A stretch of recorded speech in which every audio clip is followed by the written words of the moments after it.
என்னக்கா கையில பேப்பர்லாம் வச்சிருக்க? எங்கேயாவது கிளம்பிட்டியா என்ன? மனு கொடுக்கலான்னு போயிட்டு இருக்க மஞ்சு. மனு கொடுக்க போறியா? இப்ப என்ன உனக்கு பிரச்சனை ஆயிடுச்சு நீ இப்ப மனு கொடுக்க போற? 1 வீக்கா தண்ணி வரல. சரி மனு கொடுத்து எதனா ஆக்ஷன் எடுப்பாங்கன்னு பாக்குறேன்.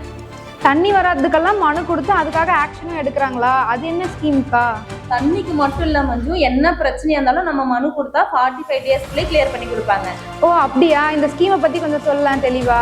என்ன ஸ்கீம்னா உங்களுடன் ஸ்டாலின் ஸ்கீம் தான் நம்மளோட தமிழ்நாடு அரசு வந்து கொண்டு வந்திருக்காங்க. சிதம்பரத்துல ஃபர்ஸ்ட் வந்து நம்மளோட முதல்வர் மு க ஸ்டாலின் தான் ஓப்பன் பண்ணி வச்சாரு. என்ன ஸ்கீம் அப்படின்னா, மக்களோட குறை தீர்ப்பதற்கு வந்து நம்மளோட தமிழ்நாடு ஃபுல்லா ஒரு 10,000 சிறப்பு முகாம்கள் வந்து ஏற்படுத்தி அது மூலியமா வந்து மனு கொடுத்தா ஒரு 45 டேஸ்க்குள்ளே கிளியர் பண்ணி கொடுப்பாங்க.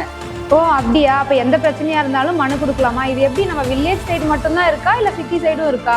சிட்டி சைடும் இருக்கு. நகர்ப்புற பகுதின்னு பார்த்தா ஒரு 13 டிபார்ட்மெண்ட்ல 43 சர்வீஸும், அதே மாதிரி கிராம பகுதின்னு பார்த்தா ஒரு 15 டிபார்ட்மெண்ட்ல 46 சர்வீஸஸும் கொடுத்து அது மூலியமா வந்து குறைகளை தீர்த்து வைப்பாங்க. ஓ அப்ப எனக்கும் கொஞ்சம் பிரச்சனை எல்லாம் இருக்கு. நானும் எழுதிட்டு வரேன். நம்ம 2 பேரும் சேர்ந்து அந்த முகாம்ல கலந்துட்டு நம்மளோட குறைகளை வந்து அங்க வந்து சமர்ப்பிக்கலாம். ஓகே மஞ்சு. தமிழக அரசின் பல திட்டங்களை தெரிந்து தெளிவோம்.